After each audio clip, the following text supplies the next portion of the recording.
go, got him. There you go. Trout? Yep.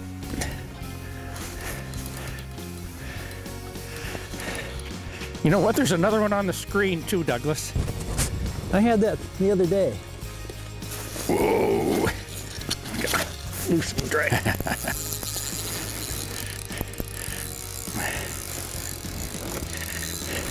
Just when we were about to leave. Yes, it's always often the case anyway, isn't it? Yeah.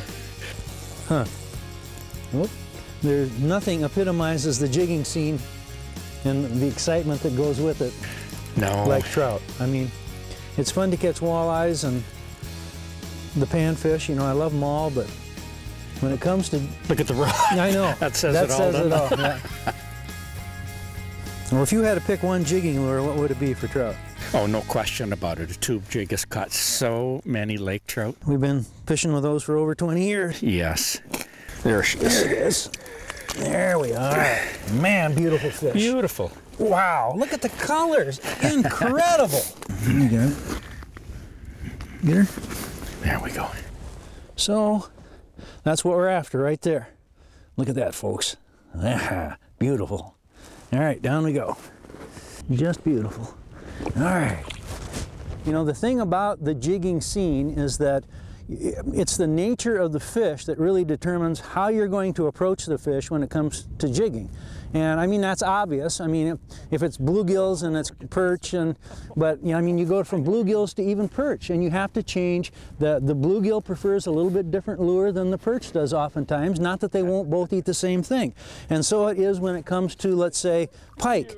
Pike will take a horizontal bait like the puppet minnow.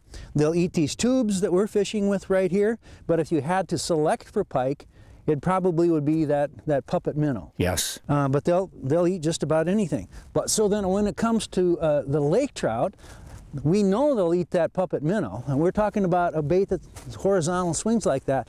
But overall still, it's this, you know, the tube style bait. And I think part of the reason, Doug, we were fishing crappies a week ago, and we talked about taking it away from the fish, turning them on. I mean, and we're doing the same thing here, but taking it away from a lake trout and taking it away from a crappie Right. or two.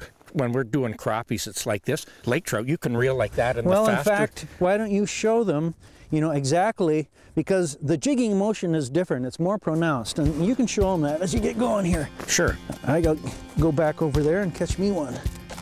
I'll show you the jigging cadence, because I think it's really, really important here. And just as I let this out, the real key is the fact that lake trout are a cold water fish. They love cold water, 48, 52 degrees, and even cooler than that. So when we talk about jigging for them, it's a much more aggressive jig than, say, crappies or walleye or some of the warm water species that'll still bite in the wintertime. But so I'm down there, and I just like to hold my rod like this too, and I always keep my hand over the bail, so if the odd time I've taken the anti-release off, I know that trout can never take line off when he hits. But the key for me is a cadence. It's just a nice swim, and I lift up and I fall down, and it's controlled slack there, so now it's on the bottom. Lift it up, that's attracting the fish. It's falling in a spiral, and I'm following it down in case it hits it on the fall. And then when I hit the bottom there, I always like to pop it 2 or 3 times like that on slack line. And the tail now, the tail's floating all over, it's moving around. You think it's pausing there, but that bait's still moving ever so subtly. The real key with lake trout, though, is you've got to watch your sonar. And I can see my bait on the sonar perfectly right now. But if that was a lake trout, I see a lake trout coming in right now, I'd lift it up very quickly. The problem with doing that, that's usually when they hit at the top of the lift. So now you've got nowhere to go. So what I like to do is reel it up, take it as fast as I can away from the fish. And I'm usually yelling, so I'm going, here he comes, here he comes, here he comes. And then I stop right here, boom, he eats it. Set the hook as hard as you can.